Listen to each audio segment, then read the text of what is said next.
পাহেলগাঁও ঘটনার পরে এই প্রথম ক্রিকেট মাঠে মুখোমুখি হয়েছিল ভারত ও পাকিস্তান।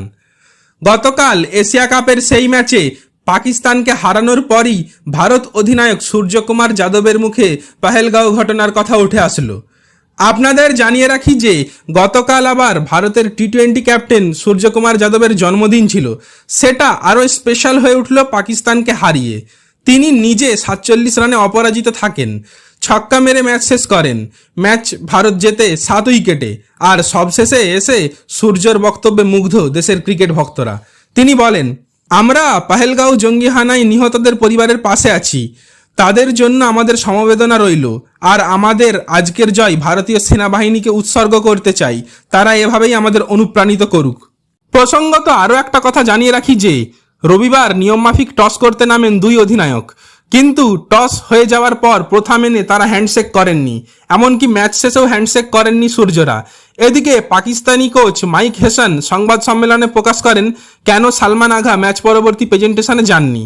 তিনি বলেন, আমরা ম্যাচ শেষে ভারতীয়দের সঙ্গে হ্যান্ডশেক করতে আগ্রহী ছিলাম, কিন্তু তা হয়নি। আমরা হতাশ হয়েছি যে আমাদের প্রতিপক্ষ হাত মেলায়নি। আমরা যখন হ্যান্ডশেক করতে গিয়েছিলাম তখন তারা ইতিমধ্যে চেঞ্জিং রুমে চলে গিয়েছিল। এই বিষয়টা হতাশাজনক ছিল। এই ম্যাচটি যেভাবে আমরা খেলেছি তাতে আমরা হতাশ ছিলাম, তবে অবশ্যই আমরা হ্যান্ডশেক করতে প্রস্তুত ছিলাম। তবে দর্শক, আপনাদের জানিয়ে রাখি, সৌজন্য না দেখালেও দুই দলের কেউই বিপক্ষকে অসম্মান করেননি।